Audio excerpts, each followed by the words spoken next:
नमस्कार, आप देख रहे हैं स्पेशल रिपोर्ट न्यूज रूम से। आपके साथ मैं हूं अंजना ओम कश्यप। एक पिता के दर्द के इंतहा को समझने की कोशिश कीजिए। वो अपने बेटे से बात करने की कोशिश कर रहा था। पिता पटना में, बेटा मुंबई में। वो बेटे की गर्लफ्रेंड से भी गुहार लगा रहे थे कि मेरी बात करा दो मेरे बेटे से। आज तक के पास वो व्हाट्सएप मैसेज है जिसमें के सिंह ने अपने बेटे सुशांत सिंह राजपूत से बात कराने के लिए रिया चक्रवर्ती से गुहार लगाई थी। क्या रिया ने फिर बात कराई? ये रिपोर्ट देखिए। अंकिता लोखंडे से ब्रेकअप के बाद रिया चक्रवर्ती ने सुशांत के दिल के जख्मों पर मरहम रखा तो कई नए जख्म भी खुल गए। ऐसी चौंकाने वाली खबरें आ रही हैं जो साफ साफ इशारा कर रही हैं कि सुशांत रिया के डेंजरस इश्क में गिरफ्तार होकर अपनी सुध बुध खो रहे थे। सुशांत पर रिया चक्रवर्ती ने एकाधिकार जमा लिया था। सुशांत की खबर न तो उनके पिता को लग रही थी और न ही बहनों को। रिया सुशांत पर परिवार की परछाई भी नहीं पड़ने देना चाहती थी। सुशांत पर रिया किस तरह हावी हो चुकी थी, इसका पता सुशांत के पिता और रिया के बीच व्हाट्सएप चैट से चलता है। सुशांत के पिता की तरफ से रिया को भेजे एक्सक्लूसिव व्हाट्सएप मैसेज आज तक के हाथ लगे हैं। 29 नवंबर 2019 को दोपहर 12:34 पर सुशांत के पिता के सिंह ने यह मैसेज रिया को भेजा था। जब तुम जान गई कि मैं सुशांत का पापा हूं तो बात क्यों नहीं की? आखिर क्या बात है? फ्रेंड बनकर उसकी देखभाल और उसका इलाज करवा रही हो तो मेरा भी फर्ज बनता है कि सुशांत के बारे में सारी जानकारी मुझे भी हो, इसलिए कॉल कर मुझे भी सारी जानकारी दो। इस व्हाट्सएप मैसेज से साफ है कि रिया चक्रवर्ती को पहले के सिंह ने कॉल लगाई। रिया ने सुशांत से बात नहीं करवाई, तब उन्होंने ये मैसेज लिखा। मैसेज से साफ है कि रिया सुशांत को अपने पिता से भी बातचीत नहीं करने देती थी। सुशांत के पिता अपने बेटे से 2 लफ्जों की बात करने के लिए रिया के आगे गिड़गिड़ा रहे थे। उसका नंबर कट ऑफ भी चेंज होना, ये होना। मुझे श्वेता दी से जरूर पता चला था, उनकी जो बहन है और मतलब वो 1 साल से बेसिकली फैमिली के टच में नहीं था, ये मुझे उनसे पता चला था। और पापा के मुझे फोन आते थे उनके, और वो मुझे बोलते थे कि हम तुम बात कराओ हमारी सुशांत से। मैं बोला पापा मेरे पास नंबर, तो वो बोलते थे कि मतलब आपके पास नंबर नहीं? बोले नहीं, उसका नंबर नहीं है। और मतलब मेरे लिए बहुत ऑड था कि उनके नंबर चेंज हो रहे। सुशांत के पिता के सिंह अपने बेटे से बातचीत के लिए बेचैन थे। उन्होंने 29 नवंबर 2019 को ही श्रुति मोदी के पास भी व्हाट्सएप मैसेज किया। मैसेज में उन्होंने लिखा, मैं जानता हूं कि सुशांत के सारे काम तुम देखती हो। वो अब किस स्थिति में है इसके लिए बात करना चाह रहा था। कल सुशांत से बात हुई थी तो उसने कहा था कि मैं बहुत परेशान हूँ। अब तुम सोचो कि एक पिता को कितनी चिंता होगी उसके लिए, इसलिए तुमसे बात करना चाह रहा था। अब तुम बात नहीं कर रही हो तो मैं मुंबई आना चाहता हूँ, फ्लाइट की टिकट भेज दो। 25 फरवरी को मैंने बांदा पुलिस को आगाह किया था कि मेरे बेटे सुशांत की जान को खतरा है, परंतु उन्होंने कुछ नहीं किया। 14 जून को जब मेरी बेटे की जान चली गई तो हमने 25 फरवरी में नामित लोगों के विरुद्ध एक्शन लेने को कहा, परंतु 40 दिन के बीत जाने के बाद भी उन्होंने कोई कार्रवाई नहीं की। 29 नवंबर को के सिंह ने पहले सुशांत की बिजनेस मैनेजर श्रुति मोदी को मैसेज किया। उसके 18 मिनट बाद उन्होंने रिया चक्रवर्ती को मैसेज भेजा, लेकिन उनके मैसेज का जवाब न तो रिया ने दिया और न ही श्रुति ने। ऐसे में सवाल ये कि आखिर रिया और श्रुति ने सुशांत के पिता को जवाब क्यों नहीं दिया? क्या रिया और श्रुति दोनों ने जानबूझकर जवाब नहीं दिया? क्या रिया सुशांत के परिवार से कुछ छिपा रही थी? क्या रिया सुशांत के खिलाफ कोई गहरी साजिश रच रही थी? नवंबर का ही महीना था, लगभग 18-19 तारीख थी जब तीनों बहनें गई थी मुंबई से उन्हें लाने के लिए। वहां पर उन्हें खाली हाथ आना पड़ा क्योंकि टिकट होने के बावजूद शौविक और रिया ने समझा दिया उन्हें कि आपको यहीं पर रहना चाहिए, यहीं पर आपका देखभाल हम लोग करेंगे। और इस वजह से वो तीनों बहनों की जो कोशिश थी, जो इकट्ठा होकर वहां पर पहुंची थी, वो फेल हो गई कोशिश। उसके बाद पिता लगातार संपर्क साधने की कोशिश कर रहे थे। आप पहली सेंटेंस में ही पूरी कहानी समझ जाती है। जब तुम जान गई हो कि मैं उनका पापा हूं, यानी रिया चक्रवर्ती इग्नोर कर रही थी। अब यही वो परिस्थितियां हैं ना जिसमें परिवार को लग रहा था कि जैसे उनके बेटे को मुंबई में हॉस्टेज रख लिया गया है, जैसे घेरेबंदी उसकी इस तरह से कर दी गई। सुशांत सिंह राजपूत मुंबई में परेशान थे। परिवार वालों का कहना है कि वो किसी साजिश का शिकार हो रहे थे। बिहार पुलिस ने भी सुप्रीम कोर्ट में दिए अपने हलफनामे में कहा था कि रिया चक्रवर्ती सुशांत को दवाइयों का ओवरडोज देती थी। रिया और उनके घरवाले सुशांत की जिंदगी में पैसों के लालच की वजह से आए थे। रिया और उनके परिवार ने सुशांत की मानसिक बीमारी की झूठी तस्वीर तैयार कर दी थी। मुझे लगता है कि ये आरोप बिल्कुल सही है। रिया चक्रवर्ती पर जो भी आरोप लगाया गया, रिया चक्रवर्ती से इसका संबंध रहा है पहले से, और वो फ्रॉड करने का काम किया। रिया चक्रवर्ती इसके अकाउंट के साथ धोखाधड़ी किया है, इसको कहीं न कहीं बरगलाने का काम किया है। तो ये तमाम आरोप है, बिल्कुल सही है। सुशांत मुसीबत में थे, इसका पता उनके पिता के सिंह और उनकी बहनों को चल चुका था।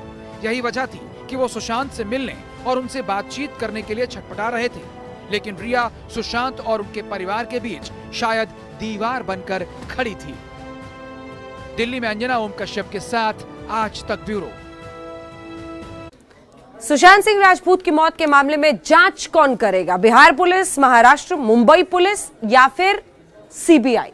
आज ये मामला कोर्ट में चल रहा था। दलीलें दोनों तरफ से दी जा रही थी। कई घंटों तक जबरदस्त बहस चली, लेकिन दिलचस्प बात यह है कि कानूनी कम थी दलीलें, सियासी ज्यादा थी। सुशांत की मौत हत्या थी या आत्महत्या? सुशांत के खिलाफ कोई साजिश हुई या फिर डिप्रेशन की वजह से उन्होंने अपनी जान दी? इस पूरे मामले की जांच मुंबई पुलिस करेगी या बिहार पुलिस या फिर सीबीआई?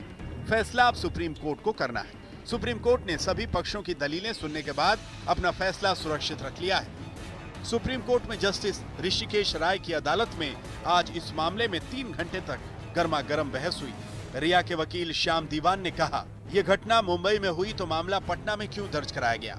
पटना में एफआईआर दर्ज कराना कानूनी रूप से गलत है। उन्होंने कहा कि घटना में 38 दिन बाद पटना में दर्ज की गई एफआईआर में पक्षपात होने का अंदेशा है, इसलिए इस मामले की जांच मुंबई पुलिस को ही करनी चाहिए। बिहार सरकार की ओर से वकील मनिंदर सिंह ने कहा, मुंबई पुलिस ने इतने दिनों के बाद कोई एफआईआर दर्ज नहीं की।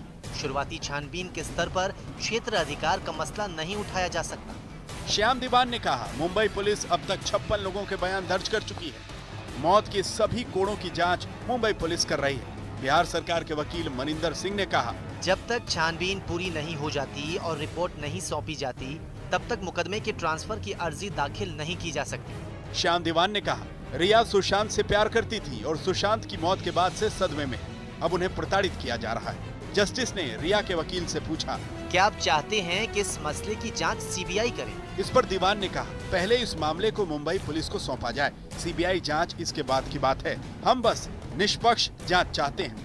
महाराष्ट्र सरकार की ओर से अभिषेक मनु सिंघवी ने कहा, बिहार में चुनाव होने वाले हैं, इसलिए ये सब हो रहा है। सीबीआई जांच का आदेश हाईकोर्ट या सुप्रीम कोर्ट दे सकता है या फिर वो राज्य मांग कर सकता है जहां वो घटना हुई हो। इधर सीबीआई की तरफ से पक्ष रखते हुए सॉलिसिटर जनरल तुषार मेहता ने कहा, मुंबई पुलिस के हलफनामे से लगता है कि वो ये मानकर चल रही है कि सुशांत ने आत्महत्या की। इस नाते जांच सीबीआई को सौंपनी चाहिए।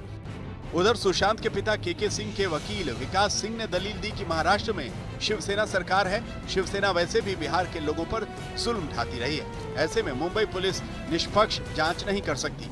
उन्हें मुंबई पुलिस की जांच पर भरोसा नहीं। जहां तक पिटिशनर का खुद का कहना है कि सीबीआई को जाए मामला, और दोबारा भी एफिडेविट उसने फाइल किया है कि सीबीआई को मामला जाना चाहिए। उनका सिर्फ एक कैविएट है कि ट्रायल मुंबई में हो, पटना में ना हो। हमारा कहना है कि नहीं, ट्रायल भी पटना में होना चाहिए, क्योंकि कन्वीनियंस अक्यूज का नहीं देखा जाता है, कन्वीनियंस कंप्लेनेंट का देखा जाता है। मुंबई पुलिस ने जहां बिहार पर ये उनके चुनाव को आड़े हाथों लिया, वहीं बिहार सरकार ने मुंबई के एक मंत्री के बेटे को निशाने पर ले लिया। यानी कुल मिलाकर 3 घंटे कानूनी नुक्तों से ज्यादा पॉलिटिकल यानी राजनीतिक आरोपों के तीर एक दूसरे पर चलते रहे। खैर, सुप्रीम कोर्ट ने फैसला रिजर्व कर लिया है और उम्मीद की जा रही है कि अगले हफ्ते इसमें कोई फैसला आएगा जिसमें पता चलेगा कि सीबीआई इस मामले में आगे जांच जारी रखे या फिर कोर्ट कोई दूसरा रास्ता निकालता है। सुप्रीम कोर्ट में रिया के वकील ने कहा कि उनकी मुवक्किल का मीडिया ट्रायल हो रहा है। बहरहाल सुप्रीम कोर्ट ने इस मामले पर अपना फैसला सुरक्षित रख लिया है। कोर्ट ने गुरुवार तक सभी पक्षों से इस मामले में अपनी बात रखने का वक्त दिया है। संजय शर्मा, दिल्ली आज तक। और आइए अब आपको सीधे लिए चलते हैं। अभिषेक मनु सिंघवी जी हमारे साथ जुड़ रहे हैं इस वक्त आज तक पर। उन्होंने आज कोर्ट में सुप्रीम कोर्ट में महाराष्ट्र सरकार की तरफ से दलीलें रखी हैं। अभिषेक जी, मेरा सबसे पहला सवाल आपसे यही होगा, जो शायद हर भारतीय के मन में है, जो लोग कम से कम सुशांत को बहुत पसंद करते थे, वो सब ये कह रहे हैं कि एक निष्पक्ष जांच हो और एक निष्पक्ष जांच सिर्फ सीबीआई के जरिए ही की जा सकती है। इसके खिलाफ दलीलें देने के क्या वजह हो सकती है? एक निष्पक्ष जांच कौन नहीं चाहता? अभिषेक जी। अंजना जी, पहली बात तो मैं किसी केस इसमें मैं पेश होता हूं, टिप्पणी और टेलीविजन में नहीं जाता हूं। मैं सिर्फ इसलिए आया हूं क्योंकि वो केस सुरक्षित हो गया है और मैं अपनी दलीलें बताने आया हूं केस सुरक्षित होने के बाद। नंबर 2, अगर कोई केस हो जिसमें कि सिर्फ अधिकार क्षेत्र स्टेट का होता है, आप जानते हैं लिस्ट 2 वाले, लिस्ट 2 के अंतर्गत, और उस केस में या मृत व्यक्ति की कोई परिवार का हिस्सा या अभियुक्त ये निर्णय कर ले कि पूरा क्राइम हुआ है केरला में, लेकिन हमें केरला पसंद नहीं है, हमको एक निष्पक्ष जांच चाहिए, इसलिए वो पश्चिम बंगाल में जाके एफआईआर फाइल कर दें और उसके बाद एफआईआर को सीबीआई के पास भेज दें। क्या आपको लगता है कॉमन सेंस के आधार पे, कानूनी की बात नहीं कर रहा हूं मैं, ये संभव है? क्या ये संभव है कि आप पहले तो एफआईआर जहां कुछ भी नहीं हुआ, यहां पर देखिए आरोप की बात है, आरोप जितने मिला लीजिए आप, खून हो, आत्महत्या हो, डिफाल्केशन हो, चीटिंग हो, जो भी हो, सब कुछ हुआ, चाहे आप गलत हो या मैं गलत हूं, हुआ मुंबई में या महाराष्ट्र में। बिहार का अधिकार क्षेत्र कहाँ है कोई नहीं बताता आपको। नंबर 2, अगर आपके हाथ में कोई एक चश्मा है वो आपका नहीं है तो क्या आप मुझे ट्रांसफर कर सकती हैं? वो तो बिहार सरकार तो बहुत ही उदार दिल है, उनका खुद का अधिकार क्षेत्र 0 है, लेकिन वो ट्रांसफर कर रहे हैं उस 0 अधिकार क्षेत्र को सीबीआई को। नंबर 3, आपको ये मालूम है कि जब पार्लियामेंट संसद ने सीबीआई बनाया तो फिर सीबीआई में क्यों ये प्रावधान डाला संसद ने कि सीबीआई का अधिकार क्षेत्र सिर्फ तब होता है जब प्रदेश अपनी सहमति दे। सेक्शन 6 में सहमति, कंसेंट की प्री कंडीशन है। क्यों? उसका चौथा आंसर, ये संघीय ढांचा का मामला है। आज आप कानून को प्रोटेक्ट नहीं करेंगे, धर्मो रक्षते रक्षित है, तो कल कानून आपको प्रोटेक्ट नहीं करेगा। आप आज इसको विकृत करेंगे तो कल कानून आपको मारेगा। संघीय ढांचे का क्या मतलब हुआ? आपका केस सब कुछ सही गलत सब कुछ महाराष्ट्र में होता है, आप विकृत रूप से केरला में या जम्मू एंड कश्मीर में उसको कर देते हैं। किस आधार पे? एक बहन चंडीगढ़ में तो पंजाब में करिए, एक पिताश्री बिहार में वहां करिए। इसके दुष्प्रभाव पूरे देश में है। एक और दलील दी है बिहार ने अपने एफिडेविट में कि जितने भी पुराने इनके मुलाजिम थे सुशांत के, वो पूरे देश में वितरित हैं, वो विटनेसेस होंगे, साक्ष्य होंगे। अरे भैया, कौन से संघीय ढांचा के सिद्धांत पे, कौन से क्रिमिनल लॉ? मैंने तो आज कहा विनम्रता से कि खून है, आत्महत्या तो बाद में मालूम पड़ ही जाएगा, लेकिन तब तक कम से कम क्रिमिनल कानून का खून जरूर हो रहा है आज। क्यों? राजनीति के कारण। क्रिमिनल लॉ को आप इस तरह नहीं बदल सकते। और एक अंतिम बात अंजना जी, हर केस में अगर आप अभियुक्त हैं, मैं कंप्लेनेंट हूं, या आप कंप्लेनेंट हैं, मैं अभियुक्त हूं, एक ना एक पक्ष असंतुष्ट रहता है हमेशा। असंतुष्ट होने का क्या उत्तर है? आप अगर असंतुष्ट हैं तो आप मजिस्ट्रेट के पास जाइए, मुंबई में कंप्लेन करिए, वो आदेश देगा मुंबई पुलिस को कि ऐसे करो वैसे करो। उससे असंतुष्ट है तो आप हाईकोर्ट जाइए। क्या आप ये कर सकती हैं कि आप असंतुष्ट हैं तो आप मिजोरम में जाके केस फाइल कर देंगी? ठीक है, 3 काउंटर आर्ग्यूमेंट है सर, 3 काउंटर आर्ग्यूमेंट है। आपने भी अपनी दलीलें नंबर वाइज रखी हैं और ये कोर्ट में भी आज बातें कही गई हैं।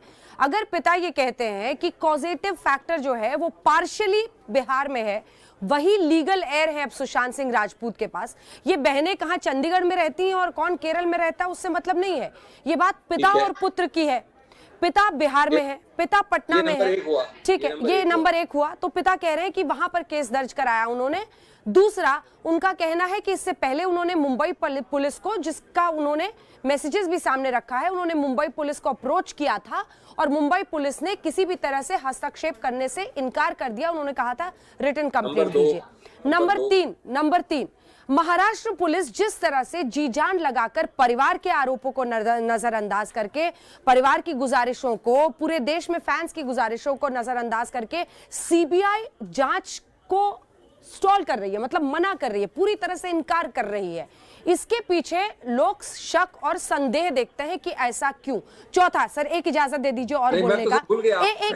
एक करके मैं भूल गया, वापस अच्छा करना पड़ेगा।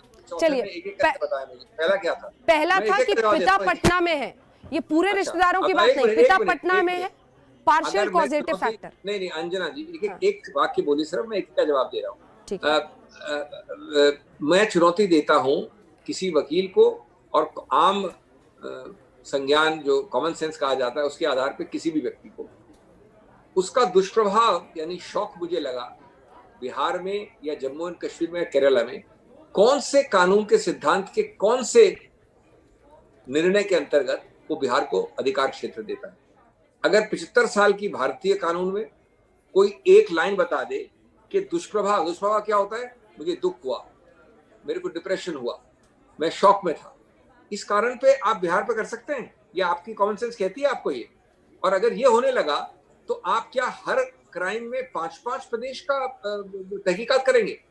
क्योंकि एक बहन को भी उतना ही दुष्प्रभाव हुआ चंडीगढ़ में, एक बहन तो बल्कि अमेरिका में है, तो उनके लिए तो FBI लाना चाहिए। नंबर 2 क्या बोला आपने? नंबर 2 मैंने कहा था कि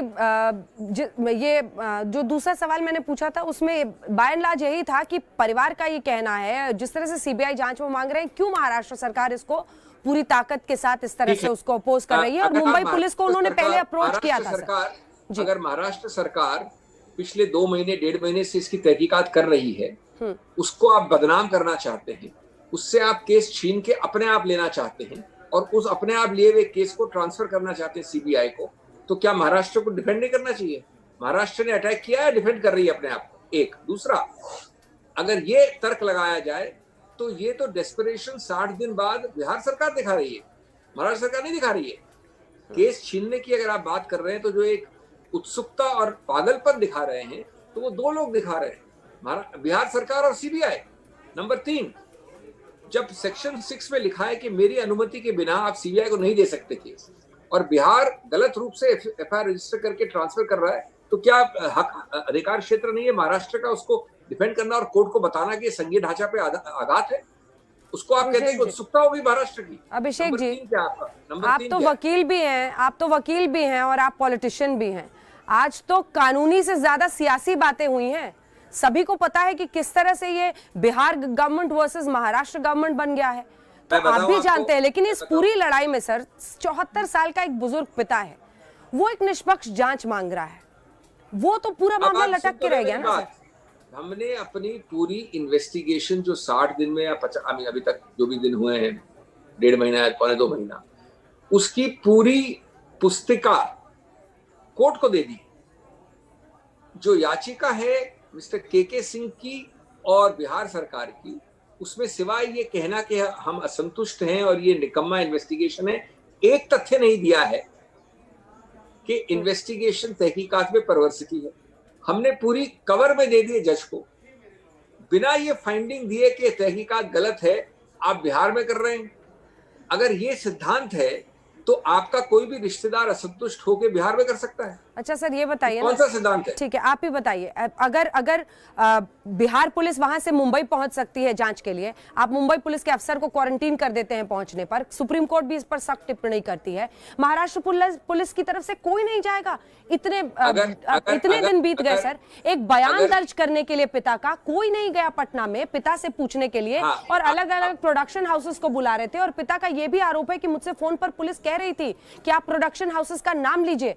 ये किस तरह से? देखिए, मैंने कहा ना, अगर कोई व्यक्ति अगर असंतुष्ट है तो क्या वो बिहार में FIR दर्ज कर सकता है?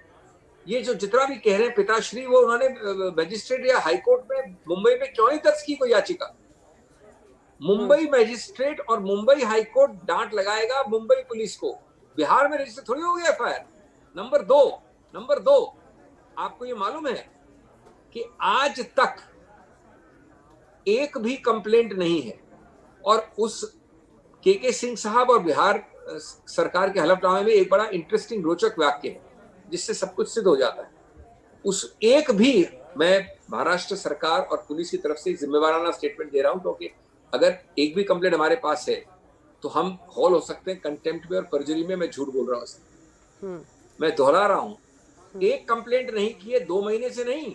उस हलफनामे में लिखा है कि हमने कंप्लेंट की थी 19 फरवरी और 25 फरवरी को। मैं आपके सामने चैनल में चुनौती दे रहा हूं कि जरा प्रोड्यूस कर दें अपनी कंप्लेंट, किसने की और किसको की, कहा है वो? उन्होंने व्हाट्सएप पर की है, जो उनका कहना है व्हाट्सएप पर उन्होंने कंप्लेंट की थी। डीसीपी दहिया ने उसको एक्नॉलेज भी किया है। मैं दोहरा रहा हूं, मिस्टर के सिंह जो आप हलफनामा मांग रहे हैं, उन्होंने कुछ कंप्लेंट नहीं की, व्हाट्सएप पे भी नहीं की। नंबर 2, अगर आप व्हाट्सएप लिखते हैं तो पुलिस कंप्लेंट नहीं हो जाती। वो कह रहे हैं फरवरी में। क्या आप समझते हैं कि असंतुष्टता थी अगर फरवरी से अभी तक, तो कोई आदमी 4 लाइन की कंप्लेंट नहीं करेगा 4 महीने में? क्या बातें हो रही हैं? और इस सब का तो प्रक्रिया है। मैं मान के चलता हूं कि आप सही हैं कि असंतुष्टता की चरम सीमा है बिहार के मिस्टर के सिंह के परिवार की, मान लीजिए। वक्त की कमी है, एक ही है, प्रावधान है 154, 156, 100 कई सारे सर, इंसाफ के लिए कोई याचिका दायर करेगा। आप सोचिए ना कि मैं पुलिस के खिलाफ, मुझे उस पुलिस से जांच हो रही है, उसके खिलाफ अब एक 74 साल का पिता याचिका दायर करे। आप वकील हैं, आपके लिए ये सब कहना बहुत आसान है ना? ये 74 साल का पिता पूरे बिहार सरकार को अपने माथे पे खड़ा कर दिया है। ये तो आपका आरोप है, ये तो पॉलिटिकल आरोप है ना सर। इनके वकील आज सुप्रीम कोर्ट में आ गए, लेकिन वो बिहार, वो मुंबई के ये तो पॉलिटिकल आरोप है। उन्होंने एफआईआर दर्ज कराई, उसके बाद से मामला ऐसे बढ़ रहा है ना, और बिहार सरकार ने अपनी तरफ से वकील रखे। तो वही बात हुई ना कि मिजोरम में आप एफआईआर कर दें। इसका कोई उत्तर नहीं है, सिवाय जो मैंने उत्तर दिया दोहरा रही है वही। बहस लंबी है, वक्त की कमी है सर, फिर किसी दिन कोशिश करेंगे। एक ब्रेक के लिए हम रुक रहे हैं, देखते रहिए आज तक, फौरन लौट रहे हैं। वो होनहार थी, वो टॉपर थी, उसके हौसले बुलंद थे। अमेरिका तक का सफर उसने इसी हौसले की बदौलत तय किया था। लेकिन गौतम बुद्ध नगर की रहने वाली सुदीक्षा की आज एक सड़क हादसे में मौत हुई है। अब सवाल ये उठ रहा है कि परिवार कह रहा है कि ये हत्या है और मनचलों की वजह से ये हत्या हुई है, दूसरी तरफ पुलिस कह रही है ये हादसा है। जिस होनहार बिटिया के आसरे सपनों के धागे बुने, जिसके सहारे दुनिया देखने की तमन्ना थी, वो दुनिया से चली गई। मैं सब चीज़ के लिए एक्साइटेड हूँ। लाइक डिफरेंट कल्चर के लोग जानने को मिलेंगे, लैंग्वेजेस भी सीख पाऊंगी दूसरी।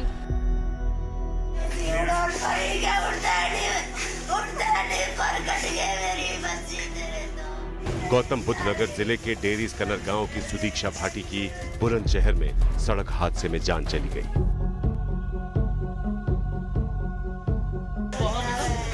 परिवार वालों का इल्जाम है कि कुछ मनचलों की वजह से अमेरिका में पढ़ने वाली बेटी सुदीक्षा भाटी की दर्दनाक हादसे में मौत हो गई।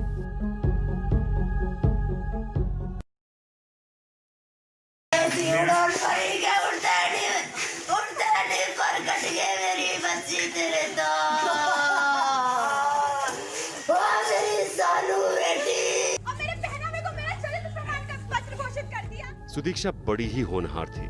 वो हमेशा लड़कियों के लिए बुलंद आवाज उठाया करती थी।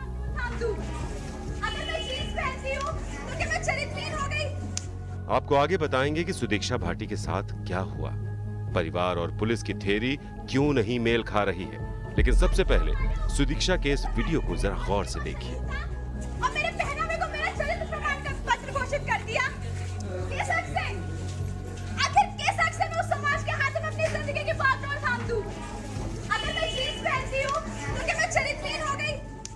इस वीडियो में सुदीक्षा महिलाओं पर होने वाले जुल्म के खिलाफ आवाज उठा रही है।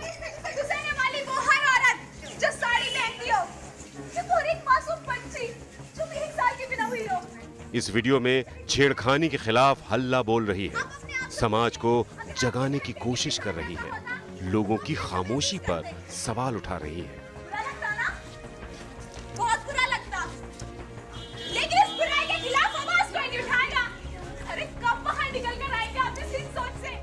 सुदीक्षा भाटी के इस पुराने वीडियो को देखकर आप समझ गए होंगे कि उसके इरादे कितने बुलंद थे। ये वीडियो एक नुक्कड़ नाटक का है, जिसका एक किरदार सुदीक्षा भी थी। आपको कहने की जरूरत नहीं पड़नी चाहिए। अरे आपकी बेटा हीरा है, हीरा। इतनी सारी अपॉर्चुनिटीज होंगी, अभी जितना हासिल करा है इससे कहीं ज्यादा हासिल कर पाऊंगी बहुत। तो मैं सब चीज़ के लिए एक्साइटेड हूँ। लाइक डिफरेंट कल्चर के लोग जानने को मिलेंगे, लैंग्वेजेस भी सीख पाऊंगी दूसरी। My name is Sudiksha Bhati and I'm going to study entrepreneurship at Babson College, USA. दिल में उत्साह, आंखों में सपने, कुछ करने की तमन्ना, दुनिया को मुट्ठी में करने की चाहत। सुदीक्षा ने इसी हौसले के दम पर अमेरिका का सफर तय किया। महज 2 साल पहले की ही बात है जब सुदीक्षा को करीब 4 करोड़ की स्कॉलरशिप के लिए चुना गया। इसी स्कॉलरशिप के जरिए वो अमेरिका के बॉब्सन कॉलेज पढ़ने गई थी।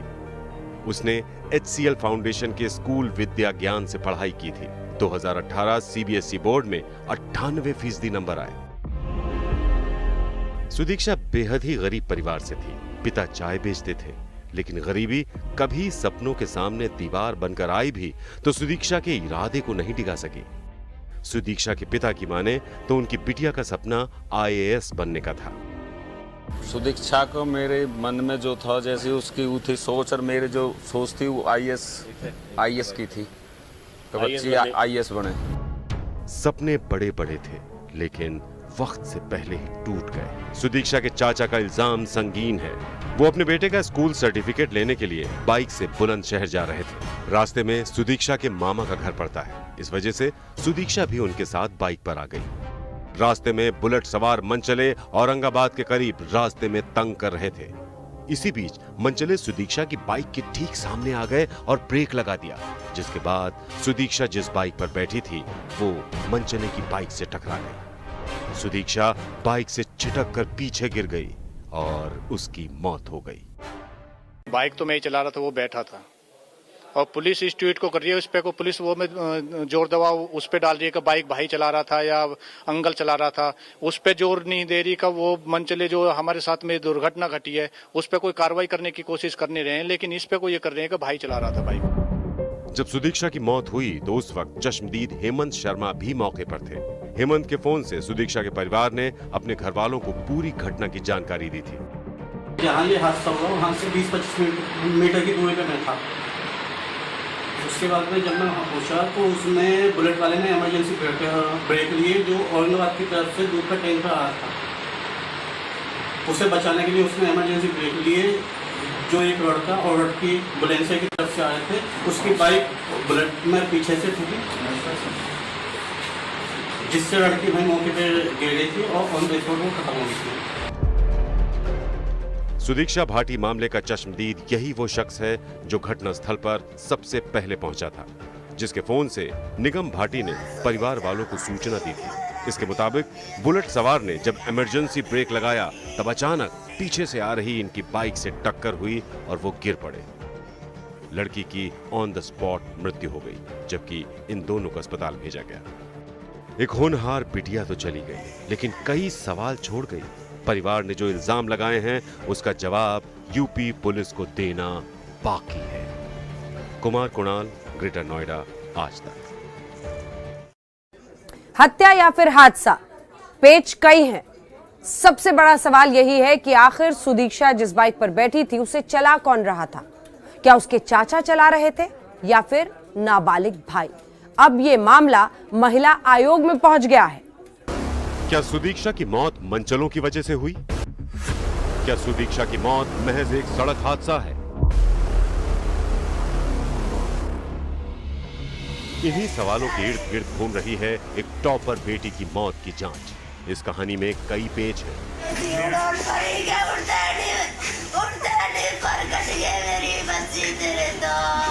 सुदीक्षा की मौत कैसे?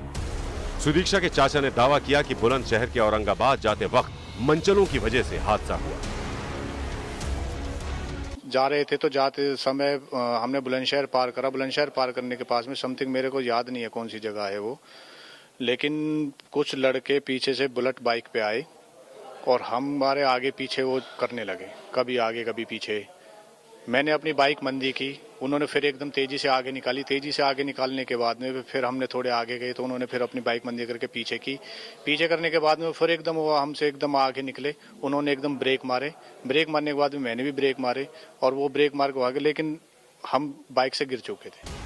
वहीं पुलिस सूत्रों के मुताबिक घटना के वक्त सुदीक्षा के चाचा सत्येंद्र भाटी के मोबाइल का लोकेशन दादरी था।